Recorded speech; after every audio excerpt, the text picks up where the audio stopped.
Delhi NCR में अगर कोई रहता है तो उसे पता है कि यहाँ हर दिन एक जंग जैसा है। और ये जंग किसी और से नहीं बल्कि ट्रैफिक से है। यहाँ ना जिंदगी घड़ी की सुइयों से नहीं बल्कि सड़कों पर रेंगती गाड़ियों की धीमी रफ्तार से चलती है। तो चलिए आज इसी ट्रैफिक जाम की परतें खोलते हैं और समझने की कोशिश करते हैं कि सिंगापुर जैसे शहर ने वो क्या किया जो दिल्ली नहीं कर पा रहा। ये लाइनें ना दिल्ली की हकीकत बयां करती हैं। दिन तो शुरू हो जाता है पर ऐसा लगता है जैसे गाड़ियों में बैठे बैठे रात कभी खत्म ही नहीं होती। और ये सिर्फ हमारा और आपका कीमती वक्त नहीं है जो बर्बाद हो रहा है, ये वो लाखों उम्मीदें हैं जो हर रोज इस ट्रैफिक में फंसकर दम तोड़ देती हैं।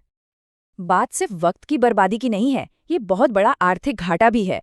हर साल पूरे 60,000 करोड़ रुपए दिल्ली की सड़कों पर धुएं में उड़ जाते हैं। सोचिए, इतने पैसे में तो शहर में न जाने कितने नए स्कूल और अस्पताल बन सकते थे। और जानते हैं, ये समस्या और भी गंभीर होने वाली है। अनुमान है कि 2030 तक ये नुकसान बढ़कर लगभग 1 लाख करोड़ रुपए हो जाएगा। जरा सोचिए, साल में 1 हफ्ते से ज्यादा की छुट्टी मिले, लेकिन वो छुट्टी कहीं घूमने में नहीं बल्कि गाड़ी में ट्रैफिक जाम में फंसे रहने में निकल जाए। सुनने में अजीब लगता है ना, पर दिल्ली के लोगों के लिए ये एक कड़वी सच्चाई है। हर साल पूरे 8 दिन उनकी जिंदगी से बस यूं ही ट्रैफिक जाम की भेंट चढ़ जाते हैं। 20 किलोमीटर प्रति घंटा नहीं, ये किसी के जॉगिंग करने की स्पीड नहीं है। ये दिल्ली में शाम के पीक आवर्स में गाड़ी चलाने की औसत रफ्तार है। मतलब इससे तेज तो शायद कोई पैदल ही निकल जाए। ये आंकड़ा दिखाता है कि शहर की नसें किस बुरी तरह से जाम हो चुकी हैं। चलिए इसे एक छोटे से एग्जाम्पल से समझते हैं। नई दिल्ली रेलवे स्टेशन से पीतमपुरा दूरी कितनी? महज 12 किलोमीटर्स। और टाइम दोपहर के 12 बजे, जब ट्रैफिक थोड़ा कम होना चाहिए, तब भी इस जरा सी दूरी को तय करने में 40 मिनट से ज्यादा लग जाते हैं। और ये किसी एक दिन की कहानी नहीं है, ये दिल्ली वालों की रोज की जिंदगी है। लेकिन सवाल ये है कि क्या हर बड़े शहर का यही हाल है? तो जवाब है नहीं। चलिए दिल्ली से हजारों किलोमीटर दूर एक छोटे से देश की तरफ देखते हैं जिसने इस समस्या का एक कमाल का हल निकाला है, सिंगापुर। वहां सड़कें जाम नहीं होती, गाड़ियां दौड़ती हैं। तो आखिर सिंगापुर ने ऐसा क्या कर दिया जो दिल्ली के लिए एक सपना बना हुआ है? अब जरा इन आंकड़ों पर नजर डालिए, ये खुद ही पूरी कहानी बयां कर देते हैं। दिल्ली में 17 किलोमीटर का सफर तय करने का मतलब है लगभग 1 घंटे की बर्बादी। और वहीं सिंगापुर में उतनी ही दूरी आधे से भी कम समय में, सिर्फ 21 मिनट में पूरी हो जाती है। ये सिर्फ मिनटों का फर्क नहीं है, ये 2 अलग-अलग सिस्टम और 2 अलग-अलग सोच का नतीजा है। लेकिन ये लड़ाई सिर्फ समय बचाने की नहीं है, ये जिंदगियां बचाने की भी है। सिंगापुर की सड़कें सिर्फ तेज ही नहीं बल्कि कहीं ज्यादा सुरक्षित भी हैं। साल 2030 में जहां दिल्ली की सड़कों पर 1400 से ज्यादा लोगों ने अपनी जान गंवा दी, वहीं सिंगापुर में ये आंकड़ा 100 से भी कम था। ये अंतर हमें सोचने पर मजबूर करता है। तो आखिर इस जमीन आसमान के फर्क की वजह क्या है? इसकी जड़ें बहुत गहरी हैं और कहानी शुरू होती है एक बहुत ही बेसिक चीज से, कार। एक शहर के लिए कार जरूरत और स्टेटस सिंबल है, तो दूसरे शहर के लिए ये एक ऐसी लग्जरी है जिसे सख्ती से कंट्रोल किया जाता है। इन आंकड़ों को देखिए, दिल्ली की सड़कों पर तो जैसे गाड़ियों का सैलाब आया हुआ है। हर 2.5 लोगों पर एक गाड़ी। यहाँ कार चलाना सिर्फ एक जरूरत नहीं बल्कि एक सामाजिक स्टेटस का प्रतीक बन गया है। और दूसरी तरफ है सिंगापुर, जिसने जानबूझकर कारों की संख्या को काबू में रखा है, जहां हर 6 लोगों पर सिर्फ एक कार है। अब सवाल है, सिंगापुर ये करता कैसे है? उनके पास एक बहुत ही अनोखा और पावरफुल टूल है, सर्टिफिकेट ऑफ एंटाइटलमेंट यानी COE।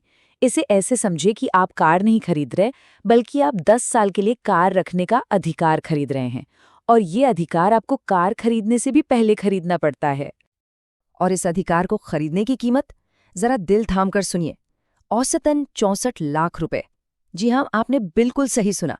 ये कीमत सिर्फ उस कागज के टुकड़े की है जो आपको कार खरीदने की इजाजत देता है। असली कार की कीमत तो इसके बाद शुरू होती है। इस स्लाइड पर यह फर्क और भी साफ हो जाता है। एक ही कार है, टोयोटा कैमरी। दिल्ली में इसकी ऑन रोड कीमत है 48 लाख रुपए और सिंगापुर में लगभग 3 गुने से भी ज्यादा, 1,62,00,000 रुपए। सिंगापुर का मैसेज बिल्कुल क्लियर है, अगर किसी को अपनी पर्सनल गाड़ी चाहिए तो उसे उसकी सामाजिक और पर्यावरणीय कीमत भी चुकानी होगी। लेकिन रुकिए, ये कहानी सिर्फ महंगी कारों पर आकर खत्म नहीं होती। इसका दूसरा और शायद इससे भी ज्यादा जरूरी पहलू है शहर को बनाने का तरीका। एक तरफ है एक ऐसा शहर जो बेतरतीब ढंग से बस बढ़ता ही चला गया, और दूसरी तरफ है एक ऐसा शहर जिसे एक एक इंच सोच समझकर डिजाइन किया गया। दिल्ली एक ऐसा शहर है जो समय के साथ बस जैसे तैसे बढ़ता चला गया। इसकी सड़कें उन पुराने रास्तों पर बनी जहां कभी बैलगाड़ियां चला करती थीं। इसका नतीजा आज हर तरफ तंग गलियां, बेतरतीब बाजार और ऐसा अतिक्रमण है जिसने शहर का दम घोंट दिया है। और वहीं दूसरी तरफ है सिंगापुर, जिसे एक खाली कैनवस पर किसी आर्टिस्ट की तरह बनाया गया। यहाँ शहर को अपने आप बढ़ने नहीं दिया गया, बल्कि उसे पूरी प्लानिंग के साथ घड़ा गया।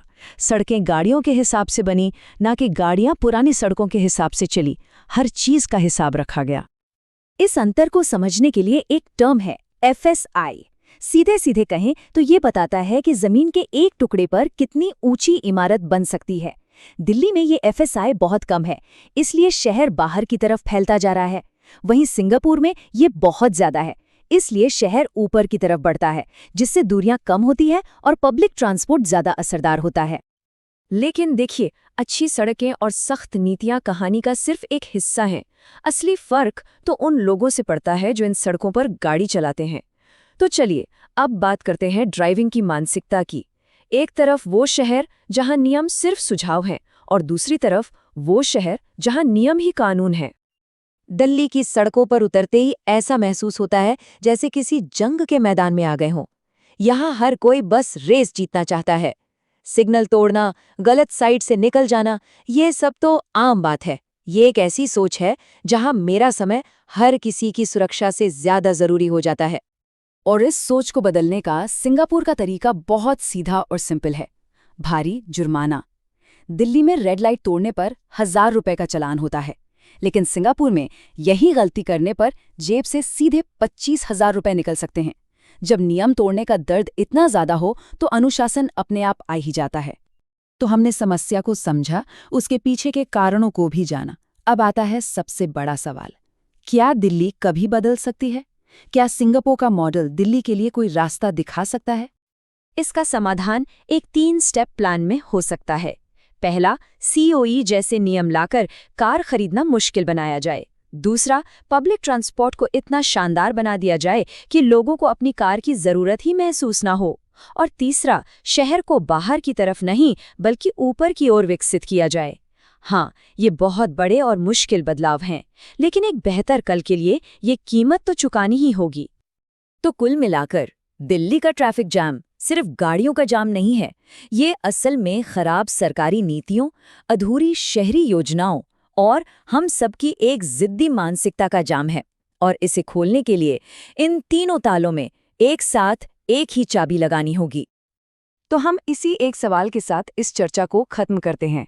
क्या सिर्फ सरकार के नियम बदल देने से देश बदल जाएगा, या असली बदलाव तब आएगा जब हम सब अपनी सोच बदलेंगे?